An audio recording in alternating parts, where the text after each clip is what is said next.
بسم اللہ الرحمن الرحیم۔ السلام علیکم ناظرین، میں ہوں مغیث سلیم۔ جب سے نواز شریف کی تقریر پر پابندی لگی ہے پاکستان کے میڈیا چینلز پر، اس وقت سے مسلم لیگ نون میں ایک بے چینی سی اور افسردگی سی پائی جا رہی ہے، اور مسلم لیگ نون یہ بیانیہ بنانے میں ناکام رہا ہے کہ کسی طرح سے ان کی جو تقریر ہے وہ ٹی وی چینلز پر دکھائی جانی چاہیے۔ اس کے لیے مسلم لیگ نون نے بیانیہ تھوڑا سا بنانے کی کوشش کی، لیکن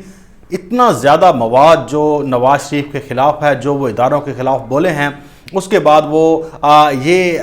تاثر دینے میں ناکام رہے کہ نواز شریف کی تقریر پر پابندی جو ہے وہ غلط طریقے سے لگی یا اس کو نہیں لگنا چاہیے تھا۔ یہ عمران خان صاحب کا بڑا اچھا فیصلہ تھا، اور ہم اس دن بھی کہتے تھے کہ نواز شریف کو تقریر کی اجازت دینی چاہیے، لیکن بعد میں پابندی لگا دینی چاہیے، کیونکہ جو عمران خان صاحب چاہتے تھے وہی ہوا، اور نواز شریف نے ایک حد سے جب تجاوز کیا تو پھر پیمرا کو نوٹس لینا پڑا، اور انہوں نے ڈائریکشن جاری کی تمام میڈیا چینلز کو کہ اگر انہوں نے ایک مفرور مجرم کو دکھایا ٹی وی چینلز پر، اور انہوں نے سپریم کورٹ کا حوالہ بھی دیا، سپریم کورٹ کے ایک کیس کا اور ان کے ایک احکامات کا، کہ سپریم کورٹ نے ہی کہا ہے کہ جو مفرور مجرم ہیں، جو کنوکٹڈ مجرم ہیں، ان کو آپ کسی طور پر بھی ان کی تقریر نہیں دکھائی جا سکتی۔ تو اس کے بعد میڈیا چینلز تو محتاط ہو گئے ہیں، نواز شریف کا ٹکر بھی کہیں جو ہے ٹی وی چینلز پر دکھائی نہیں دے رہا، لیکن مسلم لیگ نون اب ہاتھ جوڑنے پر مجبور ہو گئی ہے، اور اس کا عملی مظاہرہ ہم نے دیکھا ہے رانا ثناء اللہ کے بیان سے۔ رانا ثناء اللہ نے کہا ہے کہ آپ جو کچھ پرانا ہو گیا ہے اس کو بھول جائیں، آؤ مل کر چلیں اور ڈائیلاگ کریں۔ یہ ان کے ایک ہفتے کی مار ہے بیانیہ، اور یہ دیکھیں کہ اگر ایک ہفتہ ہی ان کے نئے بیانی کو گزرا اور یہ پھر پاؤں پڑ گئے ہیں اور یہ ڈائیلاگ کی بات کر رہے ہیں۔ ڈائیلاگ سے مراد کیا ہے رانا ثناء اللہ کا؟ صرف یہی نہیں کہ آرمی چیف سے جا کر یا اسٹیبلشمنٹ سے جا کر آپ نے پاؤں پکڑنے یا معافی مانگنی ہے، بلکہ ڈائیلاگ سے مراد ان کا یہ ہے کہ ہمیں معاف تو کیا جائے، ساتھ میں ہمارے کیسز بھی معاف کیے جائیں، اور ہمیں اور یعنی کہ نواز شریف کو پاکستان میں واپس آنے کی اجازت دی جائے، اور پھر ہمیں حکومت بنانے کی بھی اجازت دی جائے۔ یہ ان کا مطلب ہے، اور یہ ان کا معنی ہے کہ پاکستان میں جو حکومت ہے وہ ایسے ریوڑیوں کی بھاؤ بک رہی ہے، اور جو بھی معافی مانگے گا اس کے بعد آ جائے گا۔ لیکن ابھی اصولی طور پر اداروں نے جو فیصلہ کیا ہے وہ بڑا ہی حیران کن ہے۔ اداروں نے جناب فیصلہ بالکل کر لیا ہے، اور انہوں نے سوچ لیا ہے کہ نواز شریف جو ہے وہ الطاف حسین ثانی تو بن چکے ہیں۔ الطاف حسین ثانی جو ہے وہ لندن سے بیٹھ کر پاکستان میں سیاست کر رہا ہے، پاکستان میں افراتفری پھیلا رہا ہے، سیم اسی طرح جس طرح الطاف حسین لندن سے بیٹھ کر کراچی میں افراتفری پھیلاتا تھا۔ الطاف حسین ایک حکم دیتا تھا، کہتا تھا کہ آج پورے کراچی کو بند کر دو، تو پورا کراچی بند ہو جاتا تھا۔ اسی طرح سے آج الطاف حسین ثانی لندن سے بیٹھ کر مسلم لیگ نون کو یہ اشارے دے رہا ہے، پاکستان کی سیاسی جماعتوں کو یہ اشارے دے رہا ہے کہ پاکستان کے شہر بند کر دو۔ آج ہم نے لاہور میں دیکھا کہ لاہور میں مسلم لیگ نون کی ریلی تھی، وہاں پر 1% بھی کرونا ایس او پیز کا خیال نہیں رکھا گیا۔ عمران خان صاحب کو چاہیے کہ اس وقت پورے ملک میں کرونا ایمرجنسی دوبارہ سے لگائیں۔ پاکستان میں جو بڑی مشکل سے کرونا پر قابو پا رہا ہے، آپ دیکھیں کہ امریکہ کا صدر ڈونلڈ ٹرمپ جو ہے وہ کرونا سے متاثر ہو گیا ہے، تو اس کے بعد دیکھیں کہ پاکستان نے کتنے زبردست طریقے سے جو کرونا پر قابو پایا، یہ سب پر پانی پھیر دیں گے۔ اگر دوبارہ سے ایک دوسری لہر نے جنم لیا اور کووڈ کی اگر دوسری لہر آئی تو پھر ہم بھی اس میں متاثر ہوں گے، اور بہت زیادہ نقصان ہمارا ہوگا۔ ہم نے اتنی محنت سے جو سارا سسٹم لیتے ہیں، اسکول بند کیے، ریسٹورنٹس بند کیے، شادی ہال بند کیے، پورے پاکستان کے بڑے بڑے دفاتر سب کچھ بند کر دیا۔ آپ کو پتہ ہے کہ 3 مہینے میں جو ہماری معیشت کے ساتھ اس کرونا نے کیا ہے، بہت نقصان ہوا ہے ہمارا، اور پھر ہم نے آہستہ آہستہ اس کو کھولا ہے، لاک ڈاؤن کر کے، اسمارٹ لاک ڈاؤن کر کے، مائکرو لاک ڈاؤن کر کے، اور نہ جانے کیا کیا چیزیں ہم نے کرنے کے بعد اس بڑے بحران پر قابو پایا ہے۔ اس کی دھجیاں اڑائی جا رہی ہیں اس ریلی میں، اور پھر آپ دیکھیں کہ نواز شریف یعنی کہ الطاف حسین ثانی وہ دوبارہ وہ کردار ادا کرنے لگا ہے جو اس نے جی ٹی روڈ پر کیا تھا، اپنی اب بیٹی سے کرانے لگا ہے۔ یہ میم لیگ یعنی کہ مریم لیگ دوبارہ جی ٹی روڈ سے ہوتے ہوئے گجرانوالہ جو جا رہی ہیں جلسے کو 16 اکتوبر کو، کیا اس میں کرونا کے ایس او پیز کو نہیں وائلیٹ کیا جائے گا؟ بالکل کیا جائے گا جناب،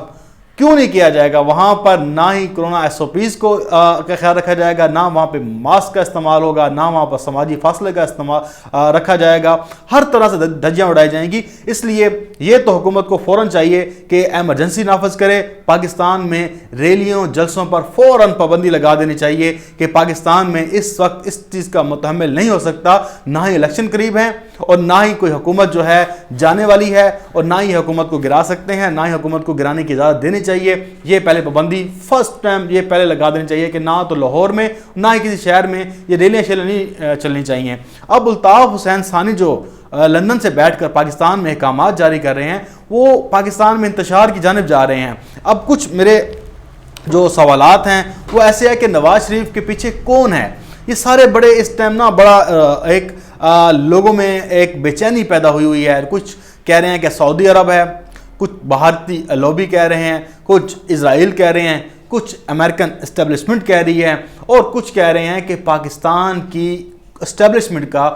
تھوڑا سا دھڑا جو ہے وہ نواز شریف کے ساتھ ہے۔ پہلے تو میں یہ کلیئر کر دوں کہ پاکستان کی اسٹیبلشمنٹ اتنی جو ہے اب نہیں گئی گزری کہ جتنی اس نے نواز شریف نے کر دی ہے۔ جب یہ نکلا تھا اپنے آفس سے، وزیر اعظم ہاؤس سے، اس وقت سے لے کر اب تک جو اس نے اداروں کا حال کیا ہے، تو میرا نہیں خیال کہ پاکستان کے ادارے اب نواز شریف کو قبول کریں گے، کسی صورت بھی قبول نہیں کریں گے۔ بلکہ انہوں نے تو اسے الطاف حسین ثانی تو بنا دیا ہے، ٹیلی فونک خطاب ہوا کرے گا پارٹی کے کارکنوں سے، اس کے بعد یہ بھی پابندی لگ جائے گی۔ پاکستان کی اسٹیبلشمنٹ نواز شریف کے ساتھ بالکل نہیں ہو سکتی۔ یہ میرا ایمان ہے کہ پاک فوج کو گالیاں دے، پاک فوج پر الزامات لگائے، پاکستان کی فوج کیسے ایسے انسان کو ایکسیپٹ کر سکتی ہے جو ایک تو چور ہو، جس نے پیسہ لوٹا ہو، دوسرا پھر وہ پاکستان کے اداروں پر حملہ کر رہا ہو، ان اداروں پر جو پاکستان کی سرحدوں کے جو محافظ ہیں، جو پاکستان میں سیکیورٹی اور امن و امان کے محافظ ہیں، جو پاکستان کے ہر چیز کے نظریاتی جو ہیں محافظ ہیں۔ تو اس لیے پاکستان کی جو اسٹیبلشمنٹ ہے وہ کسی صورت میں نواز شریف کو قبول نہیں کر سکتی، نہ ہی مریم نواز کو، یہ بات طے شدہ ہے۔ اس کے بعد اب دیکھیں کہ اس کے پیچھے دو چیزیں مجھے نظر آ رہی ہیں فی الحال۔ تو ایک تو عمران خان صاحب نے عمران خان صاحب کو ظاہری بات ہے، رپورٹس ملتی ہیں، کوئی جو ہے عمران خان کوئی یونین کونسل کے چیئرمین تو نہیں بیٹھے نا، وہ پرائم منسٹر ہیں، پاکستان کی 7 ایجنسیاں ان کے نیچے ہیں اور ہر جگہ سے رپورٹ آ رہی ہے۔ اور اس کے بعد آپ کو پتہ ہے کہ جو پرائم منسٹر آفس میں بندہ بیٹھا ہوتا ہے وہ اتنا بیوقوف نہیں ہوتا، اور عمران خان صاحب تو آپ کو پتہ ہے کہ وہ 4 آنکھیں رکھتے ہیں۔ اور کیونکہ میں نے دیکھا ہے کہ عمران خان صاحب جب بھی اپوزیشن ایک قدم اٹھاتی ہے تو عمران خان کا ایک قدم آگے جاتا ہے۔ آپ دیکھیں کہ یہ پورا ہفتہ بیانیہ بناتے رہے، عمران خان نے ایک انٹرویو دیا 2 گھنٹے کا، اور اس 2 گھنٹے میں ایسی باتیں کہہ دی کہ جو تاریخ میں کوئی وزیر اعظم نہیں کہہ سکا، اور پورا کا پورا جو اپوزیشن کا بیانیہ تھا وہ دھڑام سے نیچے گرا، اور عمران خان صاحب پھر ایک بار پاپولر جو ہو گئے، اور پورے ملک میں عمران خان صاحب کی بات گردش کرنے لگی، ان کے اوپر ٹاک شوز ہونے لگے، کیونکہ عمران خان صاحب نے صاف کہہ دیا کہ مجھے کسی کی کیا ضرورت کہ مجھ سے آگے استعفیٰ مانگے، میں دوستوں اس کا استعفیٰ مانگ لوں گا۔ اور اس کا جنرل اعجاز صاحب نے بڑا زبردست بات کی ہے، انہوں نے کہا کہ 22ویں گریڈ کا افیسر عمران خان صاحب سے یا کسی وزیر اعظم سے کیسے استعفیٰ مانگ سکتا ہے؟ یہ بات وہ وزیر اعظم کر سکتا ہے جس کے اندر جو ہے گٹس ہوں، جو بالکل پاک صاف ہو، شفاف ہو، کرپشن کے ایلیگیشن نہ ہو۔ بلکہ اگر یہ کسی آپ جس کے باہر بزنس ہوں، جو چور ہو، جو کرپٹ ہو، تو وہ یہ بات نہیں کر سکتا۔ انہوں نے صاف کہا، انہوں نے کہا کہ ہم جو نواز شریف بات کرتے ہیں یہ سارے، تو کارگل کی جو جنگ تھی وہ نواز شریف نے جا کر جو ہے امریکہ میں جا کر خود ہار دی، اور پھر کیا کیا کہ ہمیں اس جگہ پر لانے کے لیے جہاں پر ہم پہلے سے موجود تھے وہاں پہ بھی لانے کے بجائے جہاں پہ بھارتی فوجیں آ گئی تھیں وہیں پر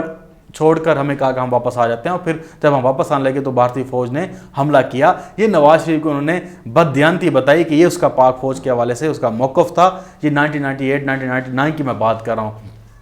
اس کے بعد دیکھیں کہ رانا ثناء اللہ کی التجا سامنے آ گئی، اس کے بعد مریم نواز اب جو ہیں وہ سامنے آ رہی ہیں، اور لگ رہا ہے کہ مریم نواز کی جلد گرفتاری ممکن ہے، اور جتنی جلدی ہوگی یہ آپ کے سامنے آ جائے گا، کیونکہ مریم نواز اب سیکیورٹی تھریٹ بن چکی ہیں پاکستان کے لیے، اور بہت جلد حکومت سوچ رہی ہے یا تو 16 MPO کے تحت انہیں گرفتار کیا جائے گا، یا پھر ان کا ایک کیس ہے جس میں وہ ضمانت پر رہا ہیں، ایک وہ اور ایک اور جو ہے انہوں نے نیب پر پتھراؤ کیا ہے، اس حوالے سے بھی وہ گرفتار ہو سکتی ہیں۔ تو مریم نواز زیادہ دیر تک اس طرح اداروں کے خلاف باہر رہ کر بات نہیں کر سکتی، وہ بہت جلد پاکستان کی جیلوں میں جانے والی ہیں۔ اب آخری سوال ہے کہ نواز شریف نے آرمی چیف کو اپنی تنقید کا نشانہ کس لیے بنایا؟ تو بہت سے لوگ بہت سی باتیں کر رہے ہیں، لیکن جو میری انڈرسٹینڈنگ ہے، جو میں سمجھتا ہوں، وہ صرف ایک بات ہے کہ نواز شریف کو